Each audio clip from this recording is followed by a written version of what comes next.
Hello बच्चों, कैसे हैं आप सब लोग। स्वागत है आपका हमारी आज की हिंदी की क्लास में।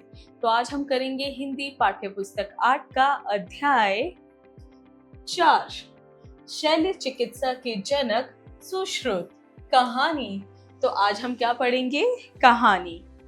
अध्ययन से पूर्व, बिफोर स्टडी। तो बच्चों, आप यहाँ पे कुछ चित्र देख पा रहे हैं। चलिए जानते हैं इनके नाम। चरक, वराहमिहिर, पतंजलि, ये हैं वाग्भट, ये हैं धन्वंतरी और ये हैं हिप्पोक्रेट्स। उपरोक्त चित्रों को पहचान करके बताइए कि चिकित्सा के क्षेत्र में इनका क्या योगदान रहा है। तो बच्चों, आपने जो भी अभी पिक्चर्स देखी, इन सभी लोगों का चिकित्सा क्षेत्र में योगदान रहा है। आप इनके बारे में सर्च करेंगे और जानेंगे इन्होंने क्या योगदान दिया है। कहानी परिचय, स्टोरी प्रीव्यू। नागरिकों के प्रयास से ही देश की प्रगति संभव है। तो हम क्या जानेंगे इससे कि नागरिकों के प्रयास से, नागरिकों की कोशिश करने से ही जो है देश की प्रगति होती है, संभव होती है। कठिन शब्द, डिफिकल्ट वर्ड्स। यशस्वी, शल्य क्रिया, असाध्य, वैभवशाली, ओतप्रोत, भ्रांतीय। भारतीय चिकित्सा विज्ञान प्राचीन काल से ही श्रेष्ठता के गुण को हासिल किए हुए है।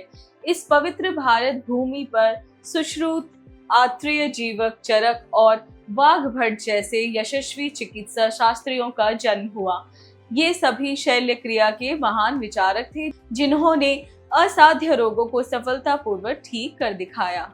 तो बच्चों, आज हम किसके बारे में पढ़ेंगे? हम पढ़ेंगे सुश्रुत के बारे में, जिनका जो है शल्य क्रिया में बहुत ही बड़ा नाम था। वे बहुत बड़े विचारक थे और उन्होंने असाध्य रोगों को सफलतापूर्वक ठीक किया था। भारत की एक प्राचीन नगरी है वाराणसी। गंगा की निर्मल धारा सहस्त्रों वर्षों से इसके आंचल में मचल मचल कर बहती रहती है। इस नगरी का अपना सैकड़ों वर्ष पुराना वैभवशाली इतिहास है। हमेशा से यह नगरी शिक्षा का बड़ा केंद्र रही है। प्राचीन काल में यह काशी राज्य की राजधानी थी। तो बच्चों, हमारे जो देश की प्राचीन नगरी है वाराणसी, उसका जो है इतिहास बड़ा ही वैभवशाली रहा है और वो हमेशा से ही शिक्षा का केंद्र रहा है। आज से लगभग 2500 वर्ष पहले की बात है। गंगा तट से थोड़ी दूर एक पाठशाला थी। वहां आयुर्वेद की शिक्षा दी जाती थी। दूर दूर से विद्यार्थी यहां आते और शल्य चिकित्सा का ज्ञान प्राप्त करते थे।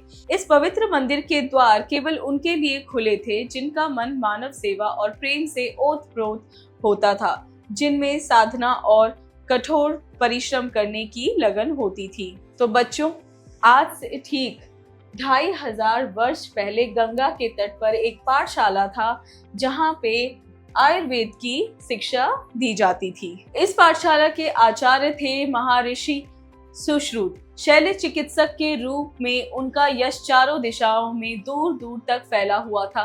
वे स्वयं काशी के राजा देवोदास के शिष्य थे। देवोदास को भगवान धन्वंतरी का अवतार कहा गया है।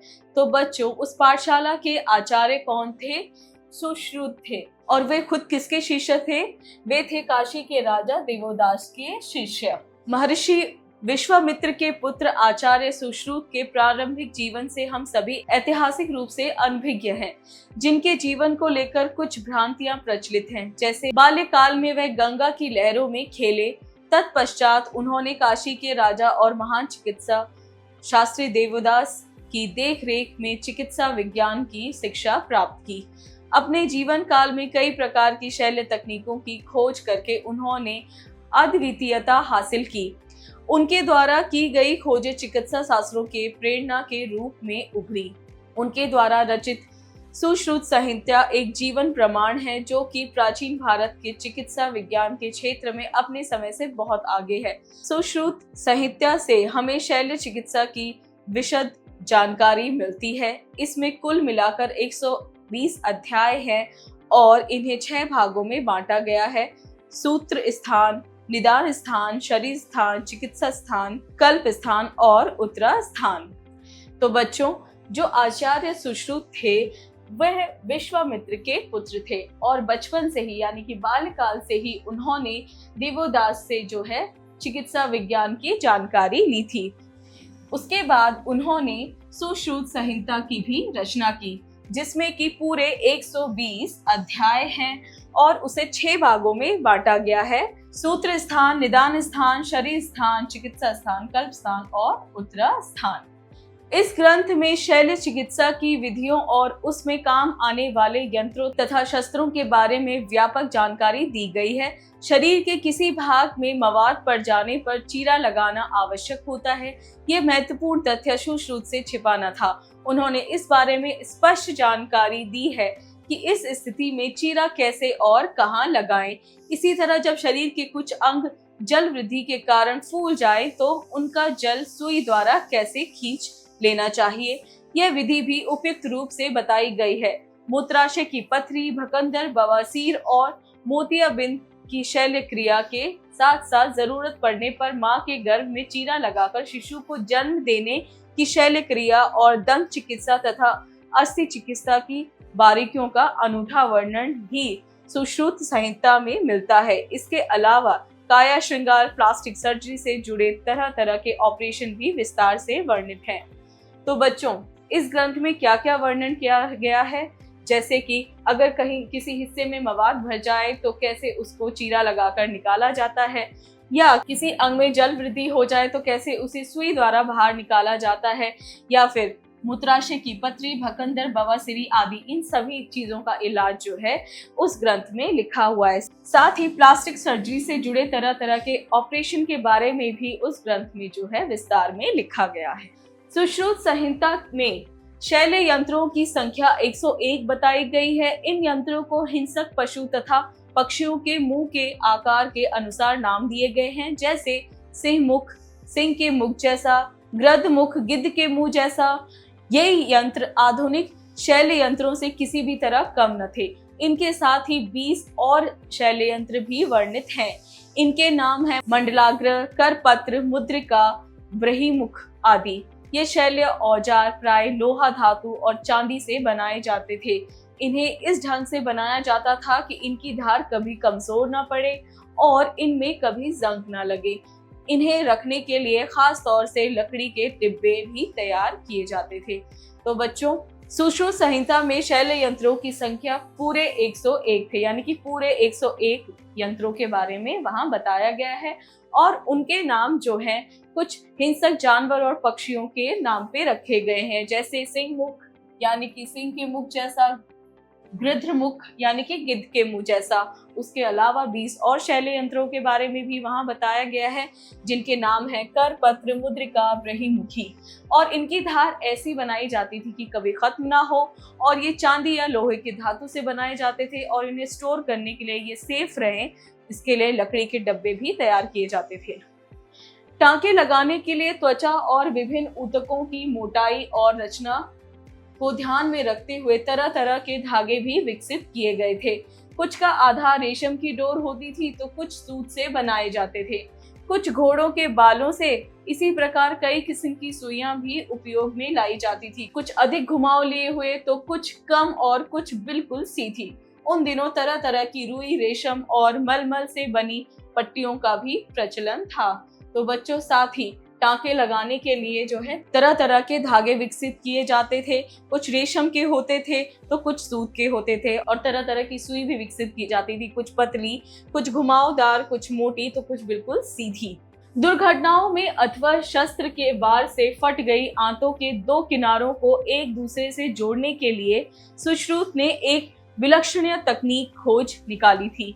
इसके लिए वे एक किस्म के चींटों का उपयोग किया करते थे। फटी हुई आंत के दो किनारों को साथ मिलाकर उस पर चींटे छोड़ दिए जाते थे। वे चींटे अपने दांतों से उस पर चिपक जाते, जिससे फटी हुई आंत के दो किनारे आपस में सिल से जाते।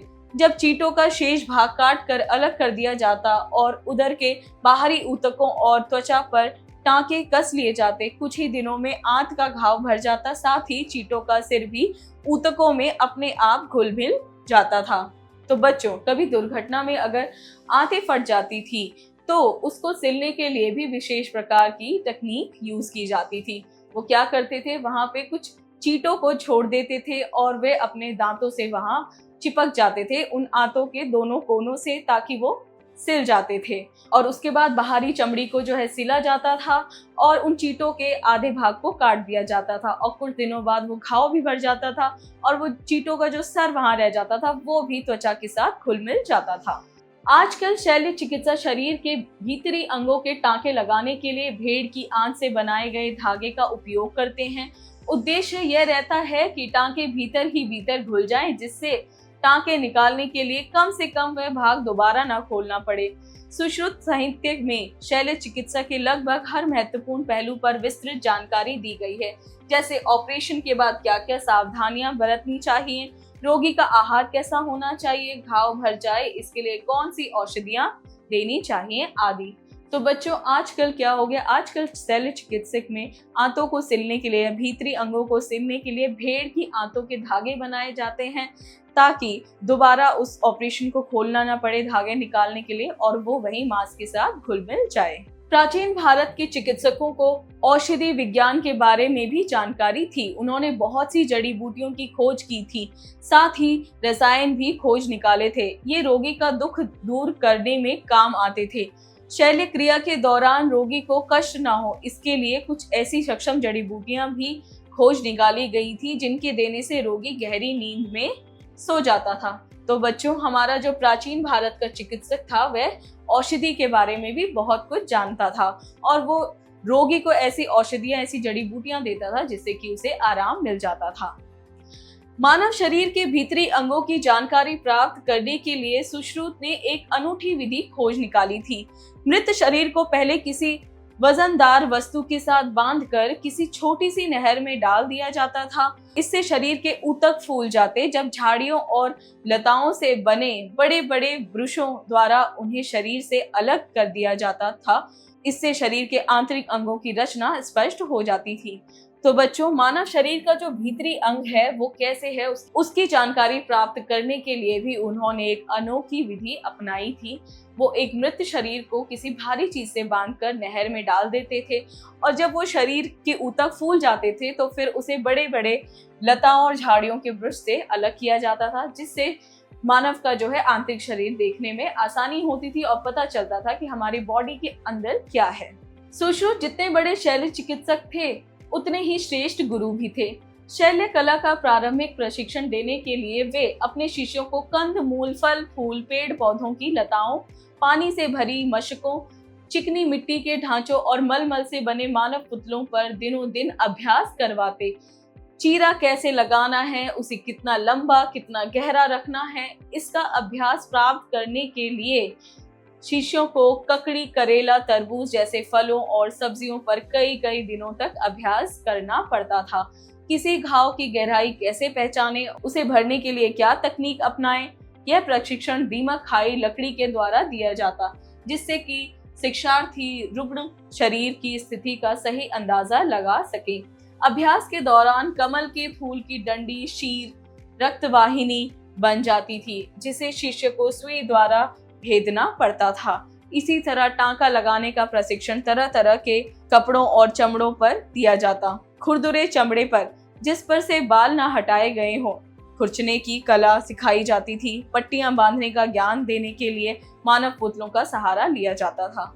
तो बच्चों, सुश्रुत जितने बड़े शल्य चिकित्सक थे उतने ही श्रेष्ठ वो गुरु भी थे और अपने शिष्यों की प्रैक्टिस के लिए वो कंद मूल, फल फूल, पेड़ पौधों, इन सभी का जो है इस्तेमाल करते थे। इसी पे जो है वो अभ्यास करते थे। साथ ही वो बताते थे कि तुम्हें चीरा कैसे लगाना है, कितना गहरा होना चाहिए, कितना लंबा होना चाहिए, इन सब का वो जो है प्रैक्टिस उन्हें करवाते थे और बहुत डीपली उन्हें प्रैक्टिस भी कराया जाता था। और साथ ही पट्टी कैसे बांधनी है इसका भी ज्ञान वो देते थे। इस प्रशिक्षण में उत्तीर्ण होने के बाद ही शिष्य के प्रशिक्षण का दूसरा चरण शुरू होता था। अब उसे किसी कुशल शल्य चिकित्सक की देखरेख में रख दिया जाता था। वह तरह तरह की शल्य क्रियाएं देखता और उनसे सीखता जाता। फिर कुछ समय बाद जब वह पूरी तरह परिपक्व हो जाता, तब उसे गुरु की देखरेख में स्वयं ऑपरेशन करने की अनुमति दी जाती थी। इस तरह पूर्ण प्रशिक्षण और अनुभव पाकर ही वह पाठशाला से बाहर निकलता था। तो बच्चों, प्रथम चरण में वो पुतलों पे या फल फूल पेड़ पौधों पे इन पे प्रैक्टिस करता था। पर दूसरे चरण में उसे किसी कुशल शल्य चिकित्सक की देखरेख में रखा जाता था और वो वहां पे उसे देख देख के जो है काम सीखता था। और उसके बाद जब वो पूरी तरह से परिपक्व हो जाता था फिर उसे गुरु की देखरेख में ऑपरेशन करने की परमिशन मिल जाती थी। वो यानी कि वो ऑपरेशन कर सकता था और उसके बाद ही जो वो पाठशाला से बाहर निकलता था। सुश्रुत मूलतः शल्य चिकित्सक थे, किंतु उन्होंने क्षय रोग, कुष्ठ रोग, मधुमेह, हृदय रोग एवं विटामिन सी की कमी से होने वाले रोग स्वकर्वी के बारे में भी महत्वपूर्ण जानकारी दी। ईसा से 600 वर्ष पूर्व और 1000 ईस्वी तक समय भारतीय चिकित्सा विज्ञान के लिए स्वर्णमय युग था। आत्रेय, जीविक, चरक और वाघभट्ट जैसे बहुत से यशस्वी चिकित्सा शास्त्रियों ने भारत की पावन भूमि पर जन्म लिया। काशी के साथ साथ नालंदा और तक्षशिला के प्राचीन विश्वविद्यालय भी सैकड़ों वर्षों से उच्च कोटि की शिक्षा के लिए विश्वविख्यात रहे। यहाँ दूर दूर से विद्यार्थी आते और चिकित्सा विज्ञान से निपुण होकर मानव कल्याण की प्रतिज्ञा लेते। तो बच्चों, 600 वर्ष से पूर्व और 1000 ईस्वी तक जो है हमारा चिकित्सा विज्ञान स्वर्णमय युग में रहा। और यहाँ पे और कौन कौन चिकित्सक थे? आत्रेय, जीवक, चरक और वाघभट्ट। और बच्चों, साथ ही काशी के साथ साथ नालंदा और तक्षशिला के प्राचीन विश्वविद्यालय भी सैकड़ों वर्षों से उच्च कोटि की शिक्षा जो है देते थे और इसी के लिए वो विश्वविख्यात भी रहे। और यहाँ दूर दूर से विद्यार्थी आते थे और चिकित्सा विज्ञान के बारे में जानकारी प्राप्त करते थे और चिकित्सा विज्ञान में निपुण होकर मानव कल्याण की प्रतिज्ञा लेते थे। चिकित्सा विज्ञान के कुछ इतिहासकारों का तो ये भी कहना है कि यूनानी चिकित्सा पद्धति के बहुत से सिद्धांत प्राचीन भारतीय चिकित्सकों के विचार पर ही आधारित हैं। तो बच्चों, चिकित्सा विज्ञान के जो इतिहासकार हैं वो ये भी कहते हैं। तो बच्चों, जो यूनानी चिकित्सा के पद्धति के बहुत से जो सिद्धांत है वो हमारे भारतीय चिकित्सक के विचारों पर ही आधारित हैं। कहानी का सारांश, summary of the story. The text praises ancient Indian medicine featuring renowned figures like Sushastra, Atreya, Jivak, Charak, and Vagbhat. It depicts Varanasi as a key learning hub for Ayurveda and surgery. Sushastra, a renowned surgeon, made notable advancement with his Sushastra Samhita, detailing surgical techniques, instruments, training method, illustrating the impact of ancient Indian medicine on the other medical tradition. तो बच्चों, हमने किसके बारे में जाना? हमने जाना हमारे शल्य चिकित्सा इतिहास के बारे में, जिसमें सुश्रुत का बहुत ही बड़ा नाम था और उन्होंने बहुत सारी शल्य शिक्षा के बारे में बताया कि जैसे किस तरह से ऑपरेशन किया जाता है, टांके कैसे लगते हैं, कितना हमें चीरा लगाना चाहिए। इसी तरह की शल्य शिक्षा उन्होंने है दुनिया भर में दी और विश्वविख्यात हुए। शब्दार्थ, वर्ड मीनिंग। पाठशाला, विद्यालय, स्कूल। शल्य चिकित्सा, चीरफाड़ द्वारा इलाज, सर्जरी। टांके, त्वचा को सिलना, स्टिचेस। रुग्ण, बीमार, अस्वस्थ, सिक, अनवेल। जीवंत, जीता जागता, लिविंग। प्रशिक्षण, ट्रेनिंग। परिपक्वता, समझदारी, पहचान करना, मैच्योरिटी, डिस्क्रिमिनेशन। भेदना, किसी नुकीली चीज की सहायता से छेद या सुराख करना, टू पियर्स और puncture with a sharp object. प्राचीन काल, पौराणिक काल, कई शताब्दियों से पहले का समय, एंशिएंट टाइम। आंत, अंतड़ी, पेट के भीतर की लंबी नली जिसमें भोजन की पाचन क्रिया होती है। Intestine, a long tube inside the stomach where digestion occurs. उच्चारण करें, प्रोनाउंस। वाघभट्ट, परिपक्वता, शल्य क्रिया, सुश्रुत, सूत्र स्थान, चिकित्सा शास्त्री। अभ्यास एक्सरसाइज, जरा बोलिए स्पीकिंग स्किल्स, यानी हमें बोलकर उत्तर देने हैं। प्रश्न 1, दिए गए प्रश्नों के उत्तर बताइए। Answer the given questions. क, आचार्य सुश्रुत को किस कला में प्रवीणता हासिल थी? आचार्य सुश्रुत को शल्य चिकित्सा में प्रवीणता हासिल थी। ख, चिकित्सा शास्त्री देवोदास का सुश्रुत के जीवन काल में क्या योगदान था? चिकित्सा शास्त्री देवोदास को भगवान धन्वंतरी का रूप कहा गया था और स्वयं सुश्रुत ने देवोदास की देखरेख में चिकित्सा विज्ञान की शिक्षा ग्रहण की थी। ग, सुश्रुत संहिता में शल्य यंत्रों की संख्या कितनी बताई गई है? सुश्रुत संहिता में शल्य यंत्रों की संख्या 101 बताई गई है। घ शल्य क्रियाओं के दौरान रोगी को कष्ट न देने के लिए किन उपायों को अपनाया जाता था? शल्य क्रिया के दौरान रोगी को कष्ट न देने के लिए भी उपाय लिखा गया था, जैसे कि कैसा आहार देना चाहिए और घाव भर जाए तो कौन सी औषधियां देनी चाहिए। र भारतीय चिकित्सा काल का स्वर्णिमय युग किसे माना गया है? भारतीय चिकित्सा काल का स्वर्णिमय युग 600 से 1000 ईस्वी के बीच तक माना गया है। जरा लिखिए राइटिंग स्किल्स प्रश्न 2। दिए गए प्रश्नों के उत्तर लिखिए। Write the answers to the given questions, यानी हमें लिखकर उत्तर देने हैं। क प्रस्तुत पाठ में वाराणसी के महत्व को किस प्रकार प्रदर्शित किया गया है? प्रस्तुत पाठ में वाराणसी के महत्व को कुछ इस प्रकार प्रदर्शित किया गया है कि वाराणसी का एक अपना ही सैकड़ों पुराना वैभवशाली इतिहास रहा है और 600 से 1000 ईस्वी के बीच यह चिकित्सा विज्ञान के लिए स्वर्ण युग भी रहा है। ख प्राचीन भारत के कौन कौन से विद्यालय उच्च कोटि की शिक्षा के लिए प्रसिद्ध थे? प्राचीन भारत में वाराणसी शिक्षा के लिए एक प्रसिद्ध जगह हुआ करती थी। ग सुश्रुत द्वारा खोजी गई शल्य यंत्रों की संख्या कितनी बताई गई है? आकार के अनुसार नाम भी बताइए। सुश्रुत द्वारा खोजी गई शल्य यंत्रों की संख्या 101 है और इनके नाम हिंसक पक्षी और पक्षियों के मुख के आधार पर रखा गया है, जैसे सिंह मुख यानी कि सिंह के मुख जैसा और गिद्ध मुख यानी कि गिद्ध के मुख जैसा।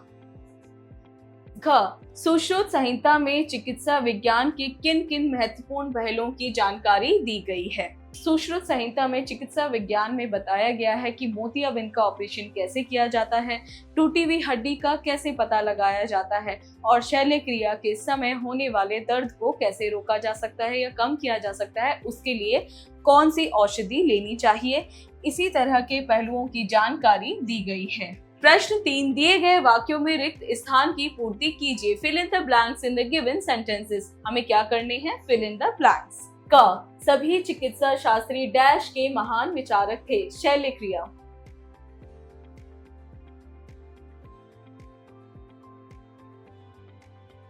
ख महर्षि विश्वामित्र डैश के पिता थे।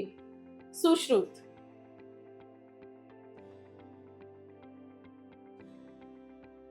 ग विभिन्न प्रकार की चिकित्सा की बारीकियों का अनूठा वर्णन डैश में मिलता है। श्रुत साहित्य।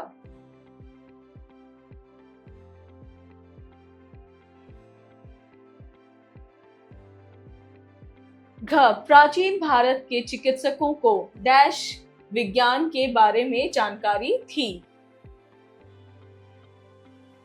शल्य। र यूनानी पद्धति के बहुत से सिद्धांत डैश चिकित्सकों के विचारों पर ही आधारित हैं।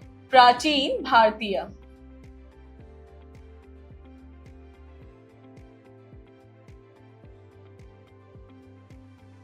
प्रश्न 4, उचित विकल्प पर सही का चिन्ह लगाइए। Mark the correct option with the right check mark. क प्रस्तुत अध्याय में कौन सी कला की चर्चा की गई है? शल्य क्रिया, धूत क्रिया, क्रीड़ा, इनमें से कोई नहीं, तो शल्य क्रिया। ख आचार्य सुश्रुत को किस गुरु से शिक्षा प्राप्त हुई? विश्वामित्र, कालिदास, दिवोदास, वाग्भट, तो दिवोदास। ग प्रसिद्ध ग्रंथ श्रुत संहिता को कितने अध्यायों में वर्गीकृत किया गया है? 130, 110, 120 या 140? 120। घ शल्य क्रियाओं के दौरान रोगी के ऊतकों को किससे अलग कर दिया जाता था? लकड़ी से, झाड़ू से, कंघी से या ब्रश से? तो ब्रश से। ड़ आचार्य श्रुत किस क्षेत्र में निवासरत थे? वाराणसी, उज्जैनिया, पाटलिपुत्र, इनमें से कोई नहीं, तो वाराणसी। प्रश्न 5, सही कथन पर सही अथवा गलत कथन पर गलत का चिन्ह लगाइए। Mark the correct statement with the right और the incorrect statement with the wrong. तो का आचार्य सुश्रुत की पाठशाला गंगा तट पर स्थित थी। सही। ख सुश्रुत संहिता में शल्य चिकित्सा की जानकारी मिलती है। सही। महर्षि सुश्रुत ने कैंसर उपचार की औषधियों का भी निर्माण किया था। गलत। घ अधूरे प्रशिक्षण के उपरांत ही सुश्रुत अपने शिष्य रख लेते थे। गलत। र, आचार्य सुश्रुत के पास विद्यार्थी दूर दूर से प्रशिक्षण के लिए आते थे। सही। प्रश्न 6 सही मिलान कीजिए, मैच करेक्टली। क, देवोदास चिकित्सा शास्त्री। ख, पाठशाला गंगा तट के समीप। ग, सुश्रुत शल्य चिकित्सक। घ, प्राचीन नगरी वाराणसी। जरा सोचिए, क्रिटिकल थिंकिंग। प्रश्न 7 वर्तमान समय में शल्य चिकित्सा सेवा न होकर पेशा बन गया है, इस कथन की पुष्टि संवाद द्वारा कीजिए। The current time has made surgical service a profession rather than a service. Confirm this statement through dialogue. तो बच्चों, आज के टाइम पे जो शल्य चिकित्सक है, जो सर्जिकल सर्विस है, वो सेवा ना होकर बल्कि एक पेशा बन चुका है। इस बात से आप क्या समझते हैं? आपको यहाँ पे कुछ डायलॉग्स लिखने हैं उसी के बारे में। जरा भाषा पर गौर कीजिए। Language skills. प्रश्न 8 दिए गए कृतवाच्य वाक्यों को कर्मवाच्य वाक्यों में परिवर्तित कीजिए। Convert the given active voice sentence into passive voice sentences. तो हमें क्या करना है बच्चों? एक्टिव वॉइस को पैसिव वॉइस में कन्वर्ट करना है। जैसे क, झाड़ियों और लताओं से बने वृक्ष ऊतकों को शरीर से अलग करते हैं। तो इसका क्या बनेगा? वृक्ष ऊतकों को शरीर से अलग करते हैं जो झाड़ियों और लताओं से बने होते हैं। तो बच्चों, इसी तरह से आप बाकी भी एक्टिव वॉइस को पैसिव वॉइस में कन्वर्ट करेंगे। प्रश्न 9 दिए गए शब्दों को विच्छेद करके लिखिए। Write the given words by breaking them. तो हमें क्या करना है? इनका विच्छेद करना है। क, आयुर्वेद।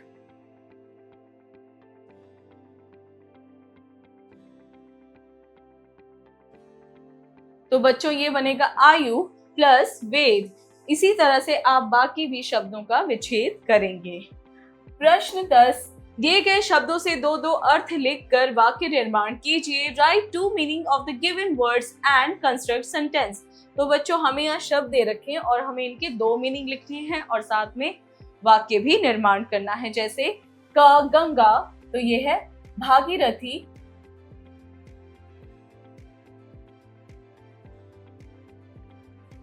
और जानवी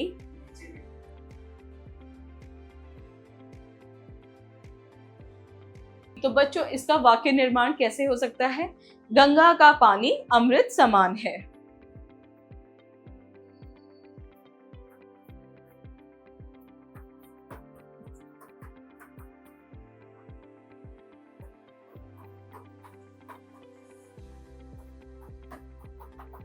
तो बच्चों, इसी तरह आप बाकी भी शब्दों के यहाँ मीनिंग लिखेंगे 2-2 और वाक्य प्रयोग करेंगे।